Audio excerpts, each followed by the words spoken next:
Nitumie nafasi hii kwanza kushukuru mkurugenzi pamoja na timu ya SACCOT kwa kukubali kukutana na sisi kwa muda mfupi. Jana wakati natokea Njombe pigia simu nikaomba, kwa sababu tumekuja hapa Dar es Salaam na tuna leo tu na kesho kabla tujarudi tena mikoani, nikaomba angalau tuweze kukutana na kujadili mawili matatu.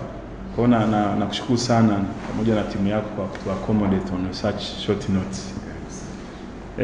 Mimi na timu yangu tumekuja hapa kwa mambo, kwanza kupata mjadala wa pamoja wa sekta ya kilimo na nyinyi kama wadau katika sekta ya kilimo katika maeneo ambayo mmejikita kutoa mchango, namna ambavyo tunaweza tukasaidiana kuanzia sasa going forward, maeneo ambayo hata sisi tunaona ni vipaumbele na ambayo yako in line na scope yenu ya SACCOT.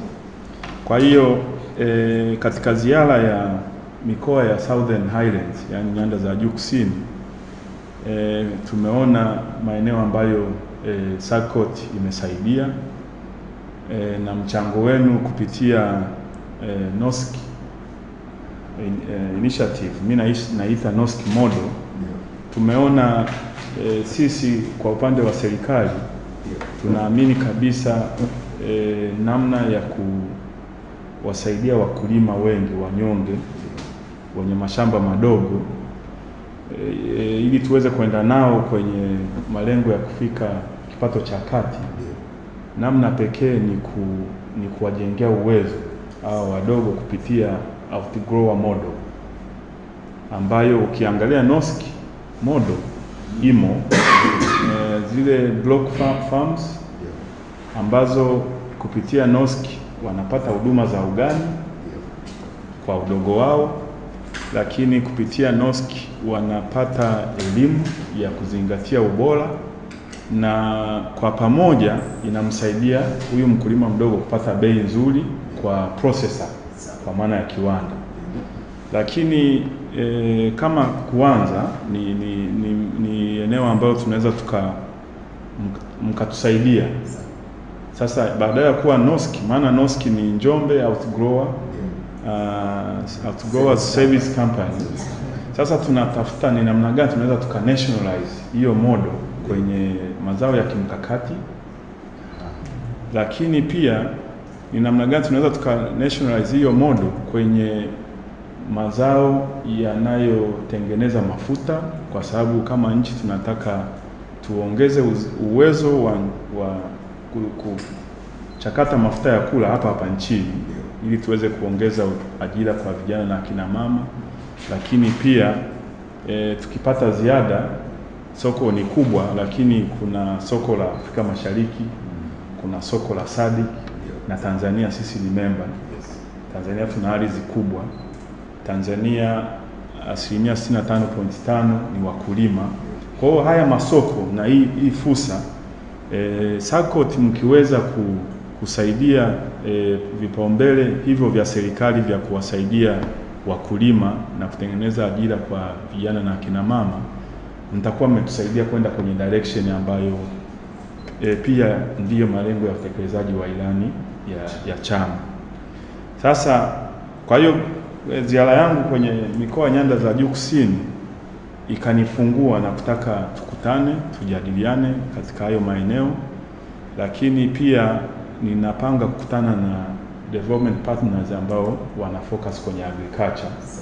Kesho ninakutana na Fred wa FAO kujadiliana naye kama mwenyekiti wa hiyo group, ADP group, vipaumbele going forward upande wa sisi Wizara ya Kilimo na namna development partners wanavyoweza kusupport hayo maeneo ya vipaumbele.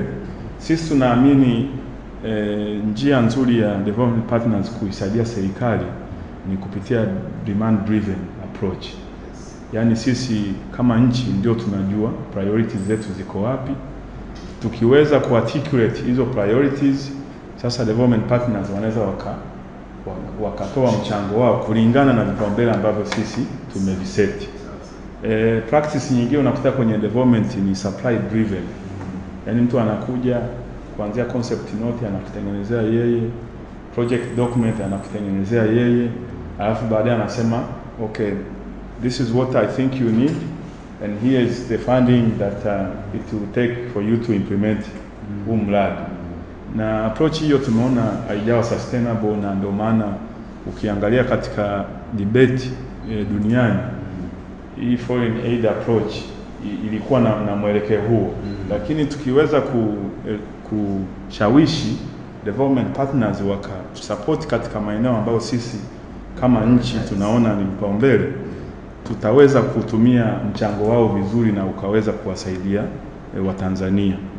Kwa hiyo nitamshauri waziri wangu tuite partnership council ambayo ndiyo inasimamia catalytic trust fund.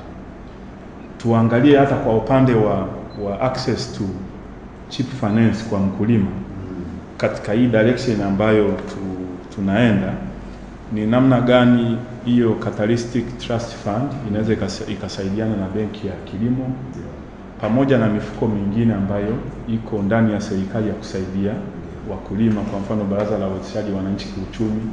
Yani kuharmonize hii mifuko ikajikita kwenye maeneo ambayo wote tukifocus yataweza kuleta impact ya haraka kwa wakulima wetu.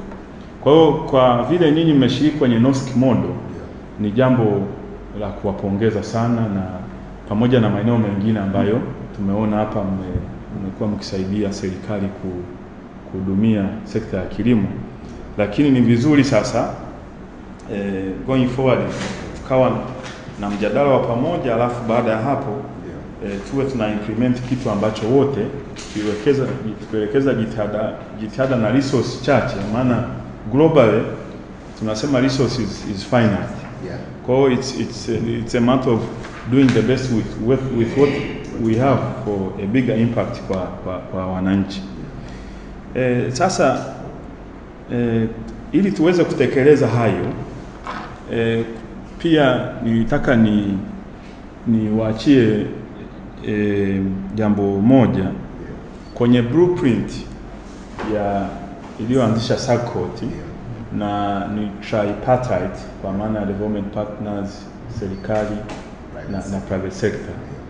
Kama kuna na non-state actors, kama kuna clauses ambazo zinaweza zikaturuhusu tukawa tuna mjadala wa kuboresha ile blueprint ili ikaweza kutupeleka kwenye direction ambayo ina reflect realities of the day, sisi kama wizara tungependa hilo. Sasa blueprint imesema iko kwenye website, lakini na mimi nitaitizama, lakini nitaka niwaombe na mkataba mzuri ni ule ambao uko unaacha hii open, ili as in the process of implementing a project kuna lessons learned ambazo zinaweza zikasaidia kuinform na kuboresha utekelezaji wa hiyo project. Kwa hiyo kama hiyo ipo, tuitumie ili kuweza kufanya huo uboreshaji, ili tuweze kupitia hii blueprint iweze kusaidia kutekeleza ASTP2 kama ilivyotarajiwa. Kwa hiyo blueprint is another one area ya kufanya review na kuboresha na kuwa na mkakati wa pamoja. Lakini pia kama dada Maria alivyosema kwenye compact statement ambazo kila mwaka mnatoa, inaweza ikawa ni sehemu nyingine ya kuanza mwaka pamoja katika kutekeleza ASTP2, na sisi wizara tukashiriki na wadau wengine, lakini tukawa tuna vipaumbele ambavyo tayari tumekubaliana going forward. Lakini katika yote hayo bado mambo ya msingi ambayo mmeyataja mwanzoni bado mpaka sasa yana stendi. Swala la miundombinu ya kumsaidia mkulima shambani ni sehemu ambayo bado ni changamoto. Lakini pia kwenye upande wa horticulture ambapo tunaweza tukatengeneza ajira za vijana na kina mama wengi nchini, na nakumbuka Morogoro pia nilichokoza hili. Tunaweza tukasaidiana kwenye kwanza kukaa na agro processors. Kwa mfano Iringa kuna wawili wako kwenye nyanya, sawa, na wengine wa type hiyo. Tukaangalia ni kwa nini wanaofa bei ya chini ya nyanya na mazao kitunguu na mazao mengine.